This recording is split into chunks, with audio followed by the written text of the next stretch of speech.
Ya, disculpen chicos. Ahora sí continuamos. Bien, siguiente diapositiva. Los instrumentos son las herramientas que usamos para medir información. En investigación ya habíamos dicho que lo que estudiamos son fenómenos, pero estos fenómenos que ocurren en las personas o en las poblaciones respecto a la salud pueden ser complejos, pueden ser en algunos casos no estandarizados y yo tengo que estandarizarlos. Entonces yo tengo que tener instrumentos que me puedan ayudar a obtener estos datos de manera sistemática y de tal forma que yo las pueda después analizar. Para eso son los instrumentos de medición. Pueden haber datos que son cuantitativos o datos que son cualitativos. Por ejemplo, datos cuantitativos son datos estandarizados que yo puedo cuantificar, ya sean variables numéricas o categóricas, ¿no? Puede ser, por ejemplo, cantidades como una edad, o puede ser, por ejemplo, acá como ven en la pregunta, ¿no? Si estás de acuerdo o en desacuerdo del 1 al 5.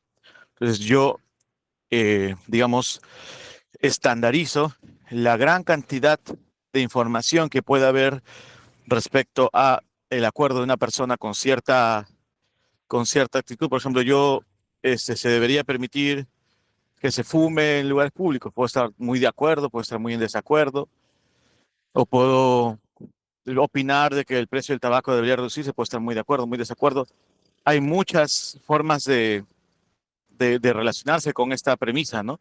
Pero el momento de yo estandarizar y poner 5 opciones de respuesta, obligo al que me responde a reducir su cantidad de opciones o enmarcar la complejidad de su respuesta en alguna de estas alternativas, lo que hace que esto sea estandarizable y pueda comparar. Yo puedo saber cuál de las opciones fue la más frecuente, por ejemplo, ¿no? Y luego tenemos los datos cualitativos, que en este caso ya no son datos cuantificables, ya no son datos de los que puedo sacar. Ya hemos visto variables, ¿no? Categóricas numéricas como los cuantitativos, sino más bien son datos, es información que se debe interpretar, ¿no? Yo no estandarizo las respuestas aquí, ya no las cuantifico, sino que las interpreto. Son útiles en estudios cualitativos. Se suelen usar en entrevistas, focus group, por ejemplo, entre otros. Siguiente. Entonces, es importante conocer que tenemos variables, digamos, tangibles. Hay cosas que no necesito, o sea, que no son constructos teóricos y hay variables que son complejas, que sí dependen de constructos teóricos. Por ejemplo, el peso. El peso es una variable física, es una variable tangible. Yo con una balanza puedo pesar a una persona porque o sea, el peso de una persona depende de su masa, ¿no? Es algo, digamos, palpable, algo, por eso les digo tangible, ¿no? No sé qué otro término usar. Por ejemplo, la talla. Yo con la estatura al final es una dimensión física que puedo medir, por ejemplo, con un centímetro, con un tallímetro. La presión arterial también es una dimensión física, pero también hay dimensiones complejas, hay variables complejas que son constructos teóricos. Por ejemplo, el autoestima, por ejemplo, el dolor, por ejemplo, eh, la inteligencia, por ejemplo, el nivel de adherencia al tratamiento, por ejemplo, la depresión, por ejemplo, la procrastinación. Todas estas variables ya no son variables tangibles, no son variables físicas. Yo no puedo agarrar un termómetro láser de temperatura, ¿no? Y apuntarle con el termómetro y ver perdón, de inteligencia. De temperatura sí, pero de inteligencia no. Yo para medir la inteligencia tengo que usar un instrumento que esté de acuerdo a lo que significa la inteligencia. Para yo, o sea, por ejemplo, si yo quiero medir el peso, uso una balanza, ese es su instrumento. Pero si yo quiero medir el nivel de inteligencia, no hay un instrumento físico que me dé el nivel de inteligencia. Tengo que usar un instrumento construido y validado que sirva para medir ese concepto teórico, ese constructo teórico. Y es aquí donde entramos al concepto de validez. Los instrumentos tienen que ser válidos para medir la variable que pretenden medir. Si yo quiero medir el peso, El instrumento válido será una balanza, ¿no? Que ha sido calibrada y sabemos que mide esta variable. Si por otro lado yo mido la talla, el instrumento válido será un tallímetro. Pero si yo quiero medir el nivel de depresión, ahí tengo varias formas de medirlo. De repente una entrevista con un psiquiatra y el diagnóstico sería la mejor forma de medirlo, porque él es un experto que conoce lo que significa la depresión, aplicará algunos criterios diagnósticos que serán, digamos, la técnica por la cual vamos a medir esto, ¿no? En este caso la técnica sería una entrevista y el instrumento sería una. Ay, un ratito, denme un segundito, chico.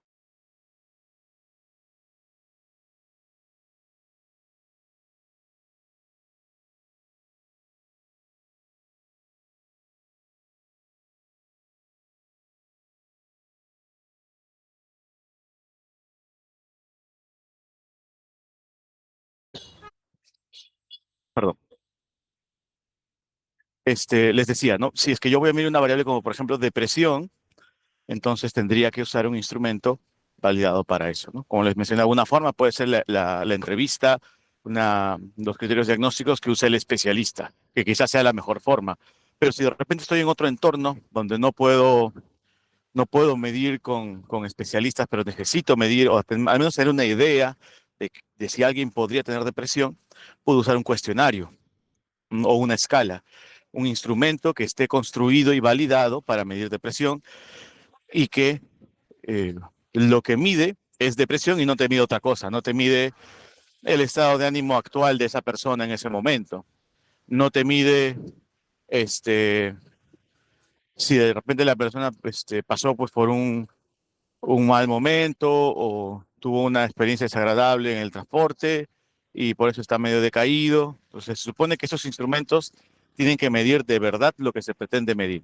Esa es una característica de estas variables complejas. Requieren instrumentos validados para poder ser medidos. Siguiente.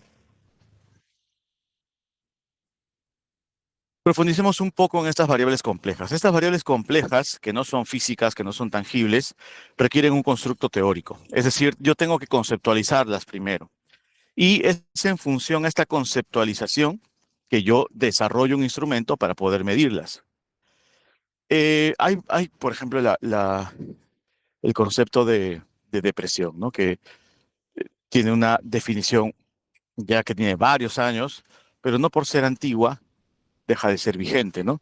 Entonces, aquí hay que saber de que muchos conceptos siguen vigentes hasta ahora, incluso aunque ya lleven varios años. Y estos constructos teóricos, estas definiciones sobre las que se basan estas variables complejas, son también la base para desarrollar los instrumentos que lo van a medir. Yo no puedo medir una variable como, por ejemplo, la depresión, si es que quiero usar un tamizaje de depresión, donde no puedo hacer una entrevista psiquiátrica. Con una encuesta simple preguntando, hola, ¿estás con depresión, sí o no? ¿No? Porque esa forma de medir, alguien me podrá decir que sí, pero de repente me dice que sí porque ha pasado un mal día y normalmente no tiene depresión, pero lo agarró en un mal momento.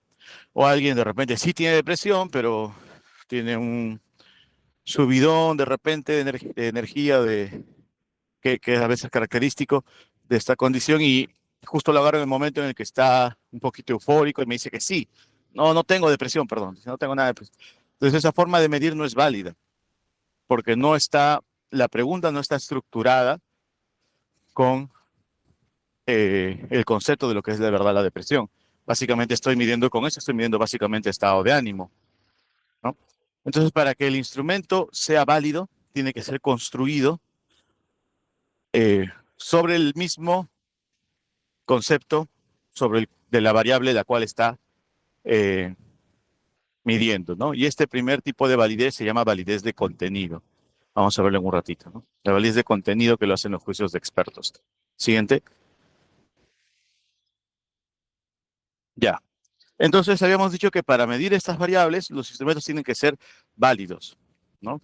Ya sea para medir variables complejas, en las que la validación ya es un tema más físico, o para variables complejas, en los que la validación se centran en la adecuación del instrumento al constructo de contenido teórico que le da piso a dichas variables. Entonces, eh, hay otro concepto, además de la validez, que tenemos que tener en cuenta cuando hablamos de instrumentos, que es la confiabilidad. La confiabilidad es la propiedad que tiene un instrumento de ser preciso. Porque una cosa es que el instrumento sea válido, es decir, que mida lo que esperamos que mida, ese es un instrumento válido. O sea, que una balanza me dé el peso, eso es válido. Si la balanza me da el peso, es una balanza válida. Sí, obviamente, sí espero que una balanza me dé el peso. Pero si, por ejemplo, la balanza me da, no sé, temperatura, no es una balanza válida. El ejemplo es un poco extremo, obviamente no nos vamos a encontrar con este tipo de problemas en una balanza, pero es como para ilustrar. Igual, el test de depresión que mencionamos, ¿no? Si en vez de medir la depresión te mide el estado de ánimo actual, entonces no es un instrumento válido. La confiabilidad es la precisión del instrumento. Un instrumento preciso es confiable. ¿Ya? Un instrumento preciso es confiable. La confiabilidad es la propiedad del instrumento que es que sea preciso.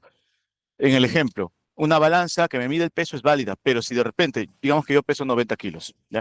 Entonces yo me peso en la balanza y ahorita peso 90 kilos.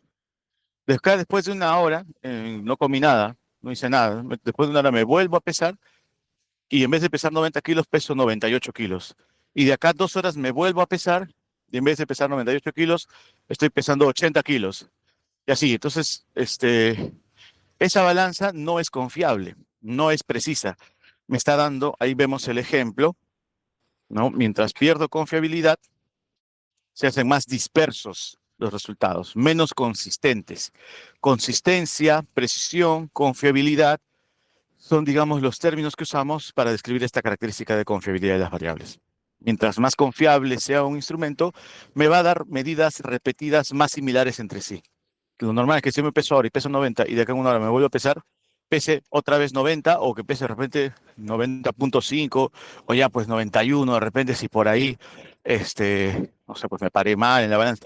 Luego después otra de repente 89. Esos cambios, mientras más cortos o más pequeños sean, más confiable es el instrumento.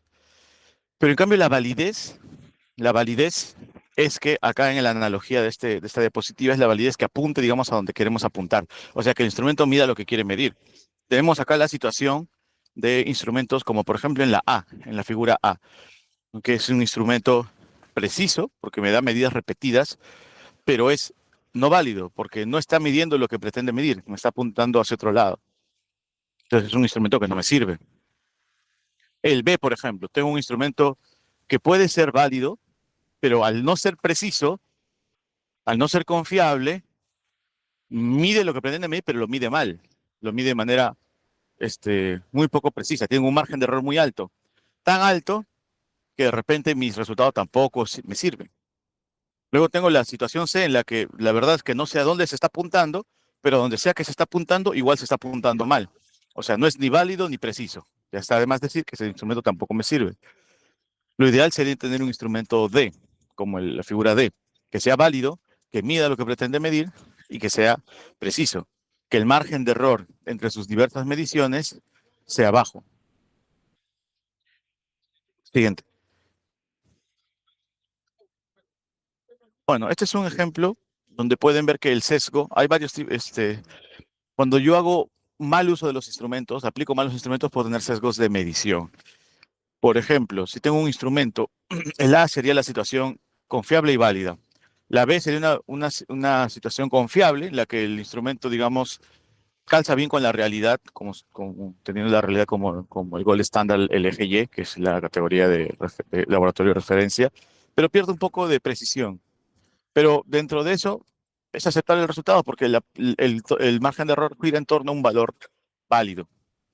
En el 3, perdón, ya tengo una medición muy precisa, pero no válida. Ya hay un sesgo de base que el instrumento está midiendo mal. Y en el 4, obviamente, ya ni válido ni confiable. Entonces, vemos que lo importante, o sea, las dos cosas son importantes, pero si hay algo que no puedo negociar es la validez. Si el instrumento no es válido, da igual que sea preciso. No me va a servir. Ahora, pero si es válido y no tiene una precisión perfecta, pero tiene una precisión aceptable, me va a servir, puede funcionar. Yo no espero que la medición, que la precisión sea perfecta. Puede haber cierto margen de error en la precisión. Yo puedo tolerar un poco de imprecisión, puedo tolerar un poquito de confiabilidad no perfecta, ¿no? Sí lo puedo hacer, pero la validez no es negociable. ¿Ya? Ahora, tampoco puedo aceptar una confiabilidad baja, eso sí no, porque como hemos visto, no me mide bien. Cierto nivel de margen de error puede ser aceptable, pero no tanto. Siguiente. Bien, empecemos hablando de la confiabilidad. Hay varios indicadores. ¿Cómo sé si un instrumento es confiable? Hay varios indicadores. Está la estabilidad, el acuerdo interobservador y la consistencia interna. La estabilidad es que yo mida algo en dos momentos. Digamos, he creado un instrumento para medir depresión. Entonces lo aplico en una población, me sale un resultado. Después de un tiempo, digamos, después de unos meses, lo vuelvo a medir y me da el mismo resultado. O sea, dos tiempos distintos. El acuerdo interobservador. Yo tengo un instrumento y los uso, o digamos que dos observadores lo aplican en dos poblaciones diferentes. ¿No? Si esos resultados se parecen, yo puedo considerar que hay una buena confiabilidad, que el instrumento es estable, digamos. Y luego tengo la consistencia interna. La consistencia interna nos da la ventaja de que, a diferencia de los dos métodos anteriores, no tengo que hacer dos mediciones con el instrumento, ya sea en dos tiempos diferentes o ya sea en dos observadores diferentes. No basta con cada una sola medición y lo que busco es que lo que se parezca sean los resultados de las respuestas que en teoría miden lo mismo. Este es, digamos, creo que esta es la forma de medir confiabilidad más popular porque en realidad nos ahorra un poquito de logística. Ya no tengo que probar el instrumento dos veces, como el ejemplo que les puse en la balanza, ¿no? Yo no tengo que pesarme dos veces para ver si es que en esas dos mediciones me da el mismo resultado o no. En este caso, se hace una sola medición y si digamos un test tiene 10 preguntas y hay tres o cuatro preguntas que miden lo mismo, entonces se busca que esas preguntas tengan respuestas similares. Y a partir de eso se calcula la consistencia interna. De hecho, hay un indicador de la consistencia interna que es el alfa de Cronbach. El alfa de Cronbach es el indicador numérico de consistencia interna. Por lo tanto, es un indicador numérico de confiabilidad. Siguiente. Bueno, ese es el ejemplo de el test-retest. En este caso se hace una correlación. Una correlación es la representación gráfica de la concordancia que hay entre dos sets de valores numéricos. Obviamente, si es que los dos resultados se parecen, yo espero encontrar una correlación cercana a 1. Mientras más cercano a 1 sea, más correlación va a haber, o sea, más se van a aparecer las respuestas. Obviamente, es difícil que en la naturaleza encuentre una correlación perfecta. Por eso es que lo que se espera no es que la correlación sea perfecta para decir que es confiable. Se espera que sea cerca a 1. ¿Cuán cerca a 1? Va a depender de la literatura y va a depender de cada instrumento. Normalmente lo aceptable es que sea de 0,6 o 0,7 dependiendo de la literatura que ustedes encuentren. 0,7 para arriba es aceptable. 0,8 es bueno. 0,9 para arriba es excelente. Entonces, por eso les digo que no se espera una confiabilidad perfecta, que también es difícil que eso se encuentre. Pero sí una confiabilidad por encima de 0,9 está muy bien. 0,8 también. 0,7, bueno, se puede aceptar. 0,6 depende del contexto. Ahí hay un poquito más de matices, pero va a depender mucho de la valoración que se haga en cada caso en particular. Menos de 0,6 en general ya no lo podemos tolerar como una buena confiabilidad. Se consideraría una confiabilidad baja. Siguiente. Bueno, hablarles un poquito de las correlaciones. Esto lo vamos a ver en las clases de estadística. Por ejemplo, yo tengo una correlación entre X y Y, si es que al subir X, Y también sube. Por ejemplo, un ejemplo clásico es la estatura de una persona con la longitud de la palma de su mano. Las personas más altas van a tener una mano más larga. Obviamente no va a ser una correlación perfecta. Hay personas que de repente son muy altas y su mano no es tan grande como otras que son más pequeñas y tienen la mano más grande. Puede darse el caso. Pero en general, la tendencia en promedio es que a estaturas más altas hayan longitudes de la palma de la mano más grandes también. Eso es una correlación, ¿no? Una correlación directa. Uno sube, el otro sube.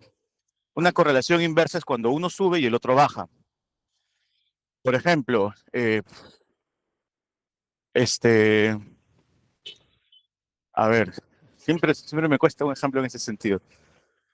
Si alguien por ahí me puede ayudar a un ejemplo de una situación en la que una cosa sube y la otra baja.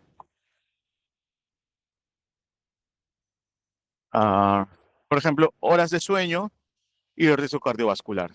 Digamos que las personas que duermen menos aumenta su riesgo cardiovascular. Si es que tengo algún puntaje de medición de riesgo cardiovascular, puede darse el caso. O, por ejemplo, actividad física y peso corporal.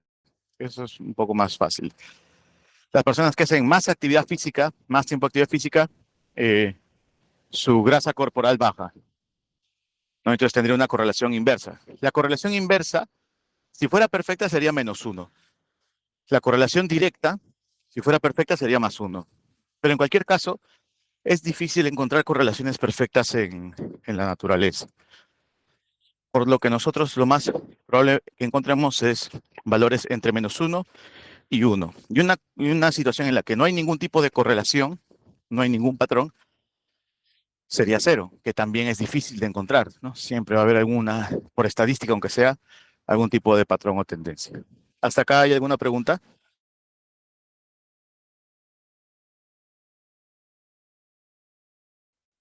No, profe. Muy bien. Siguiente, por favor.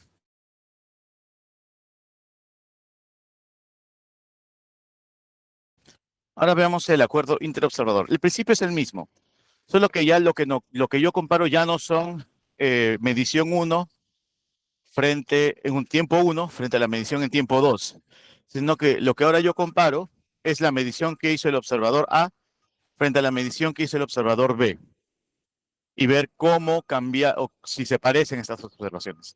Igual también lo hago con correlación y el coeficiente de correlación también lo interpreto de la misma forma. Mientras más cercano a 1, más se parecen entre sí las mediciones, más confiabilidad. Siguiente. Bien, y por último, la consistencia interna. Este dato de consistencia interna, habíamos visto, lo que hace es, ese tipo de análisis lo que hace es dividir el instrumento en dos grupos de ítems y lo que hace es comparar si los ítems que se parecen tienen resultados parecidos. Ya no hago dos mediciones, hago una sola medición y comparo la mitad de las preguntas o mitad de las respuestas con la otra mitad de las respuestas que deberían parecerse o que deberían medir lo mismo en el mismo instrumento. El resultado de este análisis, que se llama un análisis de consistencia interna, ya no son los análisis de test-retest o de acuerdo interobservador. Este análisis es de consistencia interna.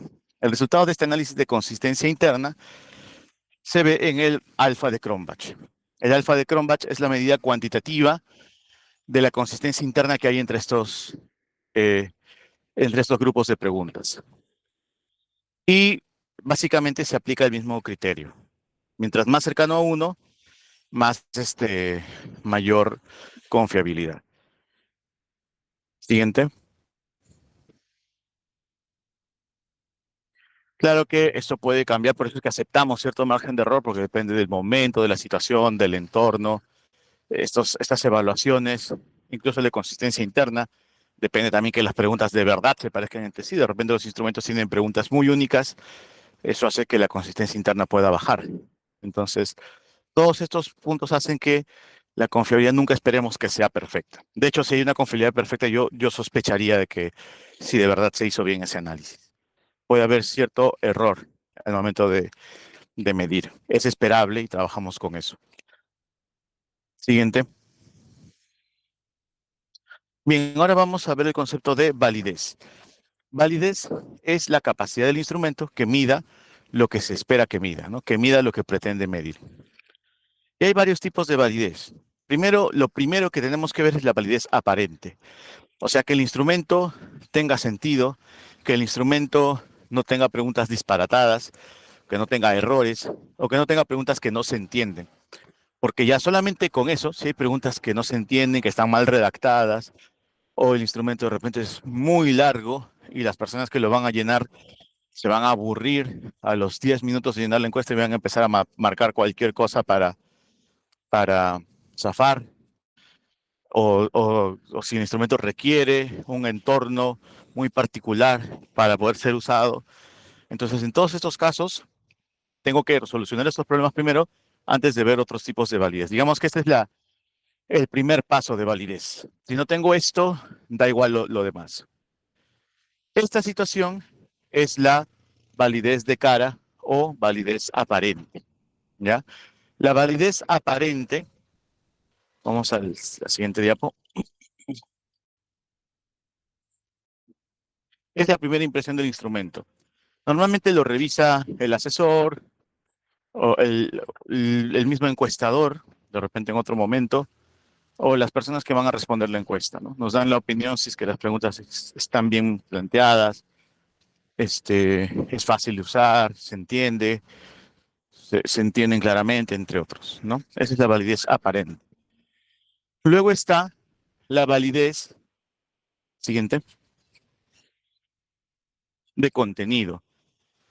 La validez de contenido es el tipo de validez que habíamos dicho que eh,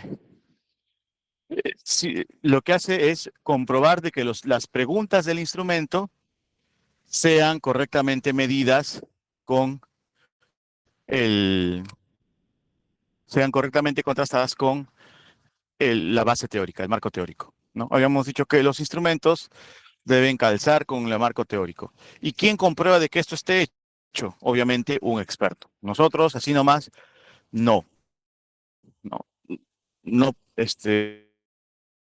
no porque somos estudiantes, en mi caso, bueno, no porque sea docente, no es que no pueda solamente por eso, sino porque tiene que realizarlo aquella persona cuyo quehacer, su chamba, su día a día. Por ejemplo, si es un instrumento para validar una escala de presión, tiene que ser una persona que trabaja en salud mental, psicólogo clínico, psiquiatra, de repente algún salubrista que trabaja en investigación en salud mental, no gente que tenga experiencia en el área. Ellos son los expertos.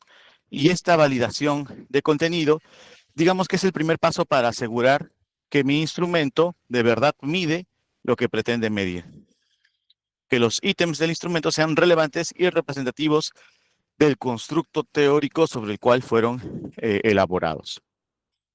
Idealmente 5 expertos, ¿no? Mínimo 3, pero idealmente 5 expertos. Algunos dicen que tenga 2 años en su área y que de verdad se lo tome en serio. Este es el punto más importante, porque a veces contratamos expertos y el experto dice, sí, ya, no te preocupes, te ayudo. Y firma lo que sea. Lo que más importa acá es que haga una evaluación bien hecha. Una validez por juicio de expertos, que es validez de contenido, es muy útil y puede darnos buenos resultados si se hace bien. Si se hace mal, pues puede dar cualquier cosa. Siguiente. Luego tenemos la validez de criterio. Esto es más propio de variables tangibles, ¿no? De variables, aunque también pueden servir para otro tipo de constructos. Eh, por ejemplo, en variables biomédicas o en variables clínicas, solemos usar el concepto del gold standard. ¿Qué es el gold standard? El gold standard es la mejor forma que tengo de medir algo. Digamos que yo quiero detectar una enfermedad. Digamos que quiero detectar la enfermedad de COVID-19. ¿Cuál sería el gold standard? Una prueba molecular que detecte el ARN del virus y que a partir de eso me pueda diagnosticar. Tú tienes la enfermedad, no la tienes. Y lo sé porque he detectado la presencia del virus con esta prueba que es la mejor prueba que tengo. Ya, pero de repente de repente esta prueba es un poquito cara, no es accesible en todos los contextos, de repente hay, hay lugares donde no accede el laboratorio. En ese caso, yo puedo usar una prueba de repente un poco más barata, una prueba rápida, que me permita acercarnos hacia el resultado. En este caso, lo que aplica para validar esta nueva prueba es la validez de criterio. Es decir, qué tanto el resultado de mi prueba se parece al resultado de eh, la prueba Gold Standard. Y para esto ya no usamos las correlaciones que hemos visto antes, porque eso es para ver confiabilidad. Aquí es para ver validez. Entonces, este tipo de validez, como hemos dicho, es la validez de criterio, perdón. Y aquí entran algunos valores que de repente los vamos a profundizar en alguna otra clase, que son los valores de validez diagnóstica, ¿no? Que es la sensibilidad, la especificidad, el valor predictivo positivo, el valor predictivo negativo y las razones de verosimilitud, los likelihood ratio. Básicamente, la sensibilidad es la proporción de eh, pruebas positivas en el total de sujetos que tienen la enfermedad, ¿no? Si tengo 100 personas que tienen la enfermedad y de esas 100, cuando las testeo, 98 salen positivas, mi sensibilidad es del 98%. La especificidad es la proporción de sujetos que tienen pruebas negativas respecto al total de sujetos que están enfermos. O sea, si tengo 100 pacientes enfermos de la enfermedad y les hago la prueba a estos 100 y de estos 100, 98, perdón, 100 pacientes sanos, disculpe, me confundí. 100 pacientes sanos. A ver, de nuevo, empiezo porque acá me hice un poquito bolas. La especificidad. Porción sanos. Y aplico a todos ellos la prueba. Y 98 me salen negativas y solamente 2 me salen positivas. Significa que la especificidad. Obviamente yo quiero un instrumento que tenga buena sensibilidad y buena especificidad, que no son complementarios. Puede haber instrumentos con buena sensibilidad y buena especificidad, pero puede haber instrumentos que tengan buena sensibilidad y baja especificidad alta me sirven para tamizaje, ¿no? Porque son, lo más probable es que si salen negativas,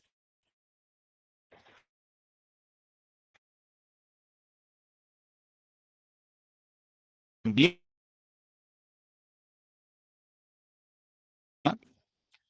tengo que confirmar que sea la enfermedad. Entonces, las pruebas de sensibilidad son de tamizaje y las pruebas de especificidad alta son las confirmatorias. Porque lo que yo espero es que si la prueba negativa, la prueba de sensibilidad alta, que detecta bien a los sanos,